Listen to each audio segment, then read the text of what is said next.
Trevor, the traction engine, enjoyed living in the vicarage orchard. Edward came to see him every day, but sometimes Trevor didn't have enough work to do. "I do like to keep busy all the time," he sighed one day. "And I do like company, especially children's company." "Cheer up," smiled Edward. "Sir Topham Hatt has work for you at his new harbour. I'm to take you to meet Thomas today." "Ah!" exclaimed Trevor happily. "A harbour! The seaside! Children! That will be lovely!"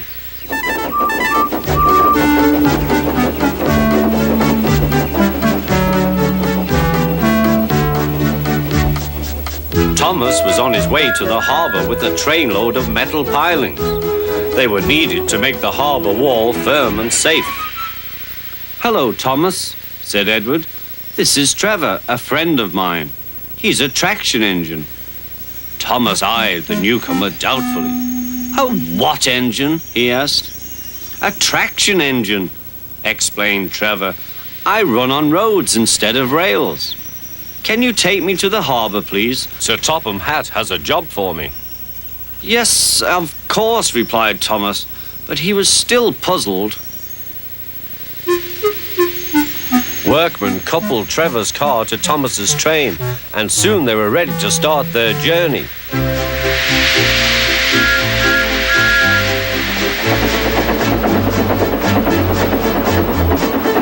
"I'm glad Sir Topham Hatt needs me," called Trevor.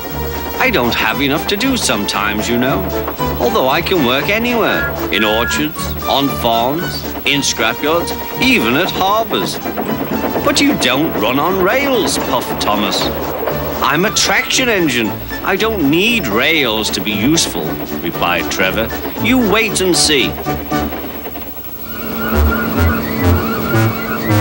When they reached the harbour, they found everything in confusion. Cars had been derailed, blocking the line, and stone slabs lay everywhere.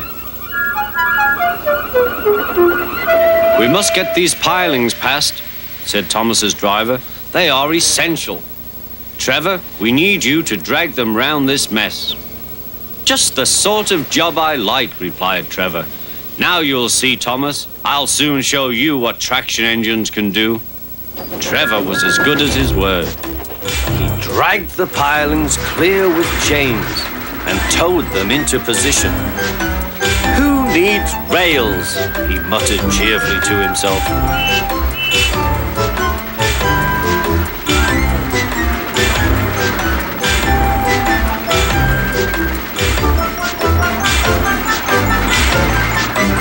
Later, Thomas brought Annie and Clarabelle to visit him. Thomas was most impressed. "Now I understand how useful a traction engine can be." The coaches were full of children. Trevor gave them rides along the harbour.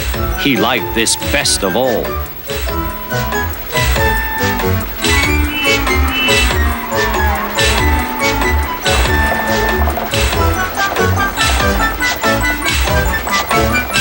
"He's very kind," said Annie.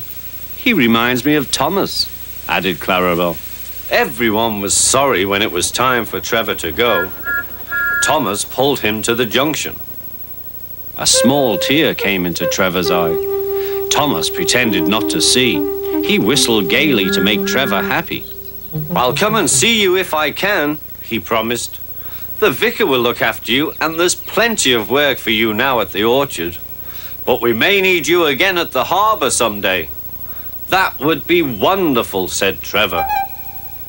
That evening, Trevor stood remembering his new friend Thomas, the harbour, and most of all, the children. Then he went happily to sleep in the shed at the bottom of the orchard.